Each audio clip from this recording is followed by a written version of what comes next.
E o punto seguinte é a aprobación do escudo heráldico do Concello de Betanzos. Ben, voceira do Grupo de Goberno ten a palabra. Moitas gracias, señora alcaldesa. Ben, se traise este pleno a proposta da Comisión e informe ao pleno o asunto que di así, entre antecedentes, necesidade de adoptar un escudo heráldico do Concello de Betanzos tal e como se reflexa na memoria redactada por don Alfredo Erias.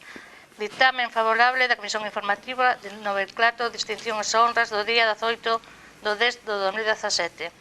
Logo de debater sobre estas tres propostas do arquiveiro bibliotecario e de dar diversas opcións, coinciden na escoita da opción B, cunha corona borbónica en campo de azul, fonte de prata, de sillería, de 4 arcos, cos seus correspondentes apatadeiros e tallamares, sobre aguas do río e natural suma dunha torre, tamén de sillería, de 2 corpos ameados, así mesmo de prata, flanqueada por 6 benzales de ouro, 3 a cada lado, posto en pan no timbre coroa real pechada.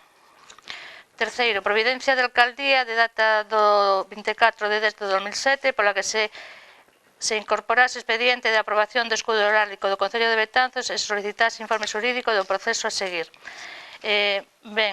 As consideracións...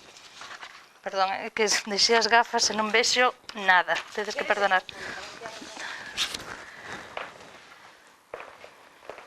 Gracias. Perdona. Aí va, Ana.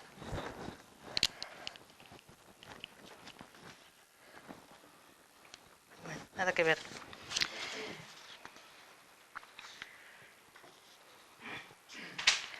Ben,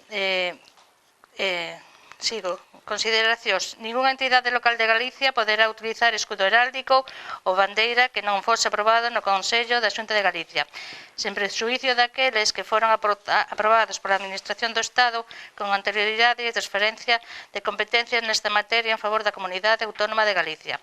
Todo elo de competencias nesta materia en favor da Comunidade Autónoma, todo elo acordo co disposto nos artículos 16 e seguintes de Quetro do 19 de 2010 do 12 de febreiro, polo que se aproba o Regulamento de Símbolos das Entidades Locais de Galicia publicado no DOGA do 25 de febreiro de 2010 e de conformidade co disposto na Lei 39/2015 de 1 de outubro do Procedimento Administrativo Común e no Real Decreto 2568/1976 do 28 de novembro que aproba o Reglamento de Organización e Funcionamento das Corporacións Locais.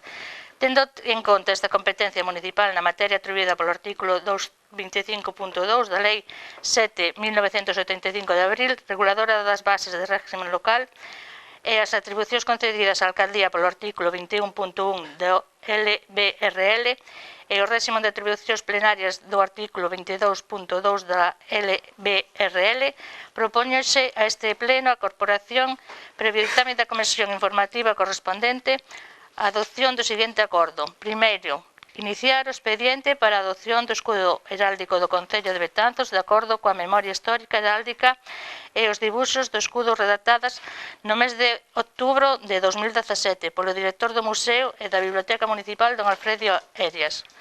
Xúntanse 3 exemplares do dibuxo do escudo proposto, con coroa mural indicativa da ciudad, como se lé debaixo dos escudos da Porta da Vila de mediados do século XVII.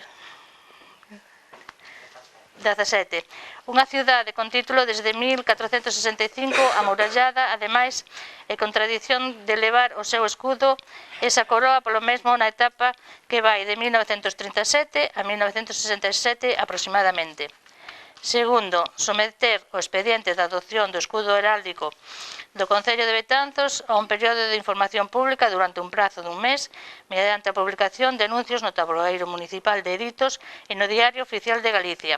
Terceiro, no suposto de presentar as alegacións serán resoltas polo Pleno e remitiránse o expediente completo á Comisión Heráldica para o seu informe preceptivo e vinculante. No suposto de que o informe da Comisión Heráldica non fora favorable no prazo de 2 meses, o Pleno poderá adoptar un novo acordo modificando a súa proposta para adecuarse ás recomendacións da Comisión. Se o informe da Comisión de Heráldica fora favorable, elevarase o expediente ao Concello da Xunta para aprobación definitiva. Cuarto, solicitar a vez que se realicen os trámites necesarios para a creación dunha bandeira oficial seguindo os parámetros do pendón da cidade. Quinto, comunicar o presente acordo aos servicios municipales afectados para o seu coñecemento e para os efectos oportunos. Nada máis e moitas gracias. Disculpade. Voceira popular ten a palabra. Moitas gracias, señora alcaldesa. Pois, evidentemente, todo o que sexa por en valor a historia unha historia ademais tan lonxana como é a do noso Concello, pois evidentemente terá o apoio deste grupo municipal. Nada máis que engadir, moitas gracias. Ben, non sei, quere fazer... Bueno, pois, señor secretario, enténdese aprobado por unanimidade este punto. Punto seguinte.